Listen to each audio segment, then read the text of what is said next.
Hi, my name is Sam Johnson and I am a voice teacher. Today I will be reacting to and analyzing Paul McCartney performing 1985 from One Hand Clapping in 1974. Whoa, that's a lot of numbers. Okay, here we go. No one ever left alive in 1985 will ever do. She may be right, she may be fine, she may get love, but she won't get mine, 'cause I got you. Whoa. I saw a tweet the other day that was like, I'm starting to think that Paul McCartney might be on the same level as Mozart. And I think that could be very correct. He was such a prolific writer. I'm not like a Beatles scholar. I'm not a Paul McCartney scholar, but, you know, I'm a little bit of a fan of Paul McCartney. I have definitely liked listening to some of those Beatles before.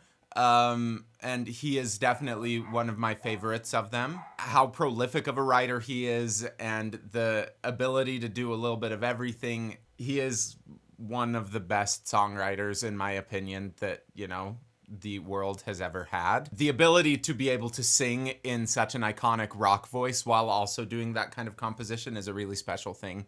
Oh, I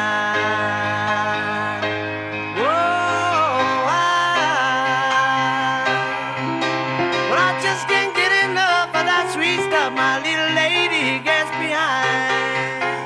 It's just like so stupid. He sounds as if he's just talking to his friend. It's like, well, I know, with that kind of casualness, but he's singing up at a G4. It is a very high note for someone to be singing so casually. It just shows again, like he's really good. He knows what he's doing all the time. He makes it look so easy. Big fan of Mr. Paul McCartney right here.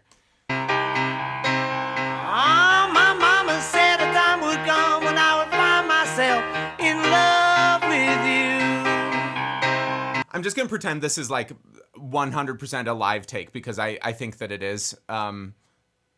So we might as well just keep going with that. His mouth is not opening very much. So that G that he's singing is right above where most guys have a big transition. And most people, when they are approaching that part of their range, they will try to force the lower feeling up, especially if they want it to sound like spoken voice, because most people will feel their spoken voice kind of in a lower place, maybe in their chest. But when you get up into this area, if you're trying to put it in that same feeling, then it starts sounding really yelled. And some of the qualities or some of the things that people do to try to pull that chest feeling up a little higher is to open their mouth really wide and to get quite a bit louder. And he's doing neither of those things.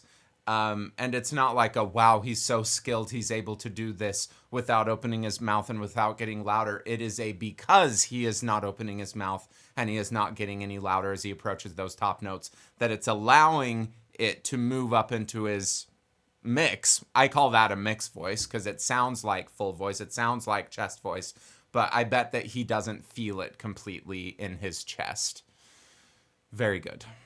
I didn't think, I never dreamed that I would be around to see it all come true. Whoa, That little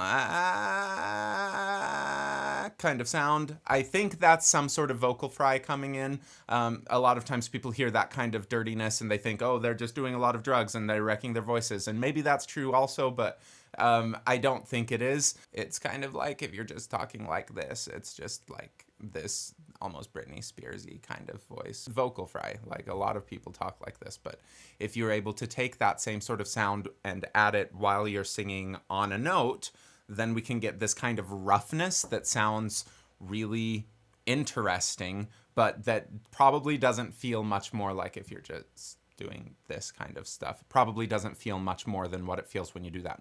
whoa, well, I just can't get enough of that sweet stuff my little lady gets behind. I also like how his enunciation is not just, I can understand everything that he's saying, but he's he is not the most articulate on every single thing that he is doing. And I think that, it's easy for people to think that that's the most important thing when you're singing is to be understood, because, a lot of people really seem to care about the words in what people are singing. And so, yes, it is helpful to be understood, but I think that, there's style, and different styles require different levels of kind of casualness with that pronunciation. Also, just that kind of laziness that he gets with it, I think, is a contributing factor for why singing is so easy for him.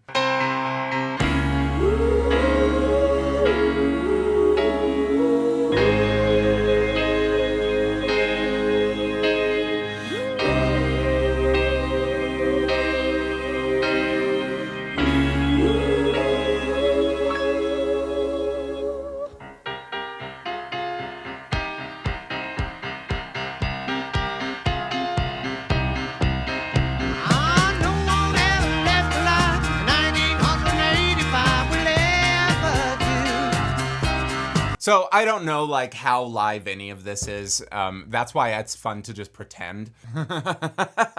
I don't know if we can tell 100% all the time now. I saw another thing with this really wonderful music theory teacher on Twitter who posted some TikToker who was doing a really fast run.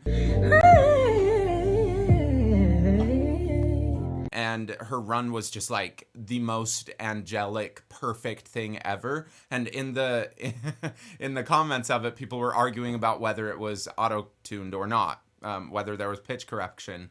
And, I had no idea. There was another guy in there who was one of, I think he created pentatonics or something. He had no idea.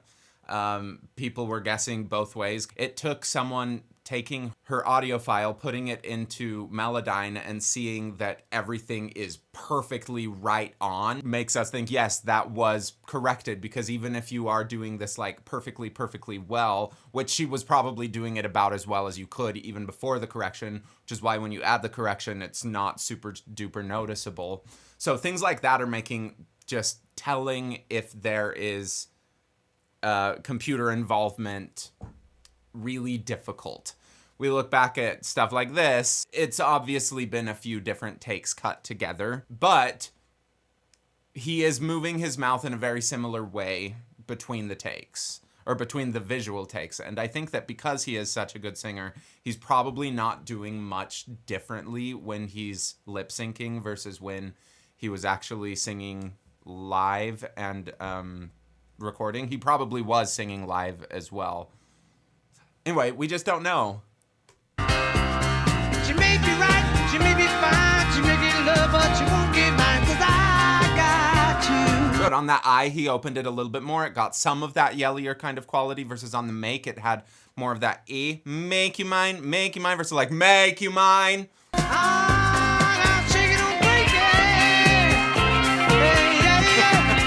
And that's up to a B flat. It's a really wonderful mix. The biggest thing that I want you to take away from this, if you're applying this to your own singing, is how little he's opening his mouth as he's moving up through that range. And if you try to be as loud as most people who pull chest are when you go up through that and you don't open your mouth, it's still probably not going to be very successful. But please start playing around with that.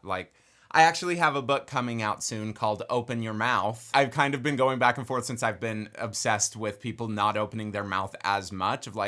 Does it make sense for me to keep naming my book Open Your Mouth when a lot of what you're saying is stop opening your mouth as much? And I think the answer is yes, because it's really about finding the right amount of space in your mouth opening that is going to work the best for what you're singing.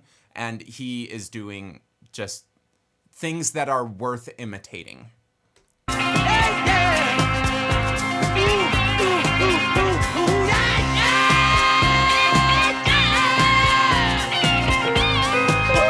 Okay, so that's up to a C. Yeah! Yeah! If you add that same sort of vocal fry sound, you can get a little bit of tone underneath it so that it sounds like it's singing on a pitch, but it's also got some of that that roughness. I think he's probably doing something like that.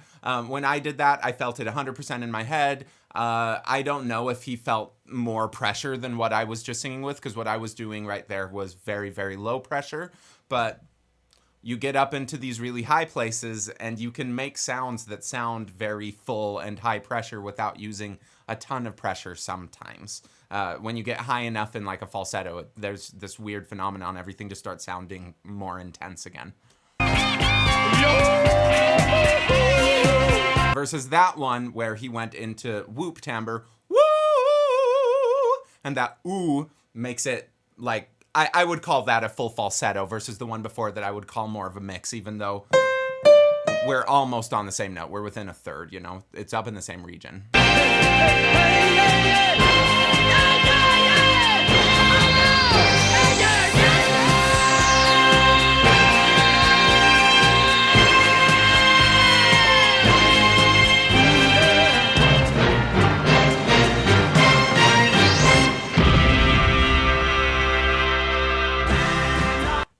He's incredible.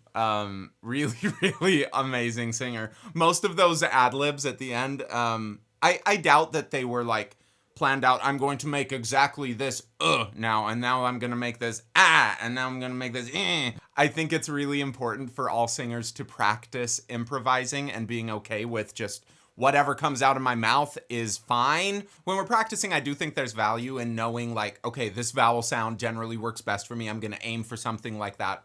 But it's not always going to be the exact same sound that you want. And I think that practicing improvisation is a really good way to become okay with that. So I love that he was doing that. I love that most of what he was doing up there was high enough that I would doubt that he has very much like chest connection or, you know, feeling of hold on. If we were looking at his actual vocal folds, how much of the body of the vocal folds is still together? Probably a little bit. When he comes down into the lower part of his range, after spending a little bit of time up there, it still sounds like the same instrument. It doesn't sound like, oh, that was up there. It sounded like a big flip, which means that either like he didn't have any muscle engagement up at the top and then he gradually brought some down, or, you know, he had a little bit at top and he gradually brought some down. There's absolutely no way to know exactly what's happening physiologically just by looking at him like this, which is one of the things that makes learning to sing and teaching singing kind of challenging, because you can't see everything in the middle that's happening.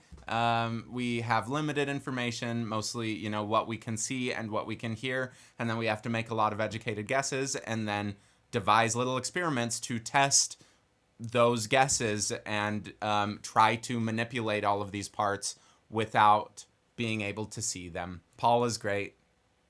I liked that a lot. Thank you for watching. Please like, subscribe, leave a comment below. If you want me to react to a different song, please comment it below and be really nice to it. If you're gonna like be mean to me, I probably won't do it. Or maybe I will out of spite, but I don't know. Thank you for watching.